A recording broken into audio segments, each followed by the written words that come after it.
Eh bien salut à tous et à toutes, aujourd'hui c'est Motard, donc on se retrouve pour une nouvelle vidéo. Et vu que la dernière vous avez pas mal plu sur le fait que j'aborde des théories autour d'un personnage fictif, je me suis dit Motard, est-ce que tu pourrais pas aborder des personnages de la vraie vie? Du coup aujourd'hui on va se poser la question suivante, est-ce que les Beatles, donc un des plus grands groupes de rock de l'histoire, est sataniste ou pas? Ont-ils pactisé avec le diable ou pas? Ouais, c'est parti, on va regarder ça ensemble. Bon, pour les 3 personnes qui dormaient au fond de la salle, je vais faire un petit récap sur qui sont les Beatles. Alors c'est tout simplement un groupe de rock britannique originaire de Liverpool. Oui, Hank Field, Steven Gerrard, l'Angleterre, la pluie, tout ça, ça leur parle. Ils se sont formés en 1960 et sont composés de John Lennon au chant à la guitare, c'est le mec de toute façon qui a été le plus célèbre des Beatles, Paul McCartney, un grand bassiste, George Harrison à la guitare, Ringo Starr derrière les fûts. Et là oui, Moteur, mais pourquoi tu vas nous parler d'eux? Tout simplement parce que ça a été l'un des groupes les plus populaires de tous les temps, si ce n'est le groupe le plus populaire, puisqu'il y a eu la Beatlesmania, toutes les filles voulaient leur corps alors que les mecs ressemblaient à rien. Musicalement parlant, les mecs ont fait le tour de tout ce qu'il y avait à faire dans les années 60. Ils sont passés de la pop à la musique indienne, au rock psyché, au hard rock, bref, ils ont tout fait de chez tout fait. Et puis ils ont vendu des disques par centaines de millions. Et là vous dites, oui, mais pourquoi ils seraient sataniques? Eh ben pourquoi pas, j'ai envie de vous dire. Il y a plein de gens qui se sont dit, ben oui, mais attends, leur succès il est pas normal, ils ont pactisé avec le diable. Et c'est pour ça que je vais en faire une vidéo, il y a pas mal de preuves qui prouveraient qu'ils ont fricoté avec le diable, mais on va voir ça de suite. Bien entendu, les choses que je vais vous présenter ne sont pas exhaustives, des théories farfelues comme quoi les Beatles auraient réellement pactisé avec le démon, il y en a plein, du coup j'ai juste pris celles qui me semblaient les plus cool, enfin j'espère. Alors la première c'est tout simplement la pochette de Help, donc Help, I need somebody, hey. En fait ce serait une référence, cette pochette, au culte d'Aleister Crowley. Honnêtement je vois des gens qui portent des robes, pas de référence satanique, enfin bref. On continue avec le Sgt Pepper des Beatles, cet album que je n'ai jamais réellement compris, mais que beaucoup considèrent comme the fucking amazing meilleur album de tous les temps ever. Et ben il a fait couler énormément d'encre au niveau de sa pochette. Pourquoi? Je vais vous expliquer. Car tout simplement les Beatles avaient décidé de mettre pas mal de personnalités sur cette pochette, et notamment des personnes un petit peu sulfureuses comme Edgar Allan Poe ou Ed Love Huxley, tout simplement parce que ces mecs adoraient les drogues. Et du coup, petite référence sympa, il y a aussi le gourou Aleister Crowley, il y a des gourous indiens, Star, Giri, et voilà, j'arrive pas à prononcer les noms indiens, mais du coup c'est des gourous, c'est spirituel, c'est satanique, ouh ça fait peur. Bien entendu, il y a Marilyn Monroe, tout simplement parce que c'était une fille divorcée avec 3 enfants, donc du coup les mecs se sont dit oui mais attends, elle était pas normale, du coup Satan. Oscar Wilde est sur la pochette, mais Oscar Wilde, c'était un homosexuel, du coup Satan. Et Stephen Crane qui était un petit ami d'une prostituée, du coup Satan. Oh putain mais les mecs, s'il vous plaît, balancez des théories plausibles.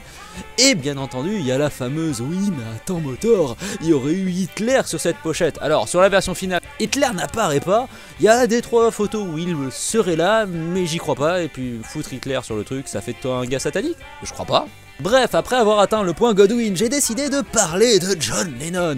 Imagine all the people. Bref, sur une photo promotionnelle de Yellow Submarine, notre ami John, il a fait tout simplement la Manu Cornuta. Et oui, je prononce ça telle une chèvre au milieu d'un patelin. Bref, c'est tout simplement le signe des cornes du diable. Et là, vous dites au moteur, il est satanique, arrête, il a fait les cornes du diable. Alors, petite référence, je suis quand même parti aller chercher le pourquoi du comment. La Manu Cornuta est un signe plus ou moins satanique. Coven l'utilisait en tant que représentation satanique, alors que Dio l'utilisait pour éloigner les mauvais esprits, puisque sa grand-mère le faisait. Du coup il y a tout et son contraire. Du coup petite référence à Coven, petite référence à Dio, j'en sais rien. Oui je sais pas, là oui on peut tout dire avec ce signe, les cornes du diable, tout ça. Continuons avec John Lennon, il trompait sa femme. Oui alors ça n'a rien à voir, mais il y a des personnes qui utilisent ça comme étant un argument. Bref, John Lennon a habité dans la maison d'Anton LaVey. Alors Anton LaVey, pour ceux qui ne le connaîtraient pas, c'est tout simplement le gourou, la personne qui a écrit la Bible satanique aux États-Unis, sauf que la Bible satanique n'est pas aussi sulfureuse qu'on le pense. C'est tout simplement une recherche spirituelle où l'homme est mis au centre de toutes les attentions. Et non plus Dieu, c'est juste ça. Du coup, non, ça fait pas peur, désolé. Mais pour beaucoup, mystique, tout ça. Bref. Suivant.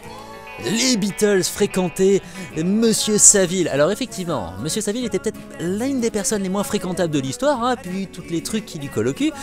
Mais quand tu fréquentes quelqu'un d'infréquentable, est-ce que ça fait toi quelqu'un d'infréquentable? Question philosophique très importante. Pour moi, c'est pas un argument. Le White Album des Beatles aurait inspiré Charles Manson. Alors pour ceux qui ne connaîtraient pas Charles Manson, déjà c'est pas le chanteur, hein, c'est un tueur en série, qui était chef d'une secte appelée La Familia, qui est pour principe de baiser tout ce qui allait et de tuer des gens, parce que c'était cool. Et Charles Manson en fait était le grand dirigeant, the master of puppet du truc. Et lui voyait dans le White Album des messages prophétiques disant que bon, c'était le grand chef, il devait tuer des gens. Oui, bon, Manson était un grand taré, il pouvait voir ce qu'il voulait, ça aurait été un album de Dissection, ça aurait été pareil. Oui, sauf qu'eux, ils étaient réellement sataniques pour le coup, donc je sais pas si l'allusion est super intelligente. Bref, suivant. Et bien entendu, je ne pouvais pas clôturer cette vidéo sans les fameuses citations sorties de leur contexte, sinon il n'y a pas de vidéo. En 1962, John Lennon dira dans une interview « J'ai vendu mon âme au diable ». Alors est-ce que c'est une métaphore ou est-ce que c'est réel, John? Les gens veulent savoir. Puis il dira aussi que le christianisme est une connerie, et que le christianisme disparaîtra, et que le rock'n'roll restera. J'adore les Beatles, c'était cool, c'était en 1966 tout ça. Et l'un des managers du groupe, Derek Taylor, dira tout simplement que les Beatles étaient l'antéchrist. Eh ben dis donc, beaucoup de choses dans cette vidéo, mais beaucoup de conneries. Donc on va faire un petit débriefing tous ensemble. Débriefing, alors quel est mon avis sur tout ce bordel? Alors pour moi c'est une gigantesque connerie. J'ai lu énormément d'articles et vu pas mal de vidéos qui vous expliquent que les Beatles c'est le malin, les Beatles c'est le mal. Pourquoi? Tout simplement parce que les mecs étaient au-dessus du game dans les années 60 et sont restés et resteront certainement éternellement dans la musique. Pas mal de personnes se sont dit oui mais attends mais on va les décortiquer les textes à la virgule près. Et là tu vois, ah dans Imagine de John il y a marqué No Heaven, du coup c'est satanique. Non, arrêtez les conneries. Alors oui, dans The Sgt Pepper il y a plein d'images bizarres. Il y a le serpent. Non, arrêtez vos conneries. Ces mecs étaient tout simplement en avance sur leur temps. Ces mecs étaient au-dessus du game. Musicalement ils tapaient partout, ils ont vraiment tout fait, ils ont tout inventé ces gars-là. Donc c'est normal que c'est parlé à tout le monde, c'est normal que tout le monde en parle encore aujourd'hui, et c'est normal que les Beatles aient influencé autant de musiciens et autant de fans, tout simplement. Et pour les petites citations un petit peu chelou, hein, tu vois genre on est satanique et tout ça, j'ai envie de dire une chose, ces mecs-là trempaient dans énormément de drogue, dans des univers un peu pétés, voire complètement pétés, donc ça m'étonnerait pas que Lennon ait fait un interview sous LSD et raconte de la merde. Et pareil pour tous les mecs qu'ils ont fréquentés, ces mecs font de la musique, ils font pas du pipeau. Donc voilà, pour moi c'est juste du vent. Mais moi c'était marrant, ça fait longtemps que je voulais parler des Beatles, du coup là c'est fait. J'espère que cette vidéo vous aura plu, sur ce n'hésitez pas à lâcher un like, un commentaire, à partager. Allez, salut, wouhou.